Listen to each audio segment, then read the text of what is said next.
qaysi millatdansan sen? Ay, qaysi millatdansan sen? O'zbek, qozoq, qirg'iz kim bo'lishlaringdan qat'iy nazar Ijtimoiy tarmoqlarda Abdulloh taxallusi bilan tanilgan Toshkent viloyatida yashovchi 26 yoshli shaxs 2024-yilning oktyabr-noyabr oylarida Koreya Respublikasida bo'lib turgan vaqtida o'zining ijtimoiy tarmoqlardagi ommaviy sahifalar orqali millatlar aro nizo keltirib chiqarishi mumkin bo'lgan milliy qadr-qimmatni tahqirlovchi hamda diniy e'tiqodga ko'ra fuqarolarni kamsituvchi so'zlar bilan O'zbekiston Respublikasi fuqarolariga nisbatan qator haqoratli chiqishlar qilib borgan. Mana shu ijtimoiy tarmoqda kim o'zbek bo'lsa u davlatni men tan olmayman. Bu davlatni men tushunmayman bu millatni. Qanaqa millat bu? Dalada. Ketmonchoq dalada. Uning chiqishlari ijtimoiy tarmoqlar orqali tarqalgach, jamoatchilikning keskin noroziligi, e'tirozlari hamda ko'plab muhokamalarga sabab bo'ldi. Bu gaplar uchun javob berasan hali. O'zbekiston seni yuvib katta qildi. Nima deyapsan sen? Chiqib olib ber.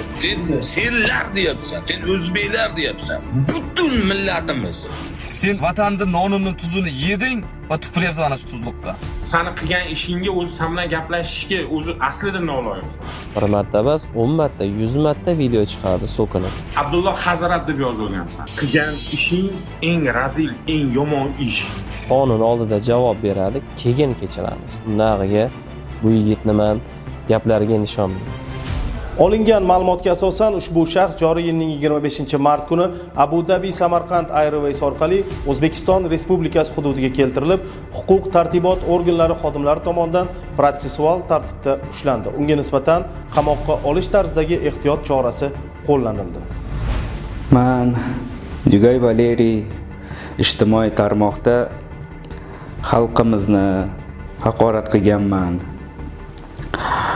Men hammasini shu aktiv uchun qildim, tanilishim uchun qildim, lekin bu narsani hammasini tushunib yetib, juda qattiq pushaymonman. Hammadan chin qalbimdan men kechirim so'rayman. Juda qattiq pushaymonman. Iltimos qolaman, meni kechiringlar, iltimos xalq. To'g'ri, mana ijtimoiy tarmoqda qilmagan ishlarim qolmagan. Aktiv uchun men davlatimizni, xalqimizni, millatimizni haqorat qilganligim uchun juda qattiq pushaymonman. Va mana shu mehnatkash xalqimizdan chin yurakdan kechirimni so'ramoqchiman. Mazkur holat yuzasidan fuqaro Yugay Valeriyga nisbatan O'zbekiston Respublikasi Jinoyat kodeksining tegishli moddalari bilan jinoyat ishi qo'zg'atilib, hozirda tergov harakatlari olib borilmoqda. Iltimos, meni kechiringlar.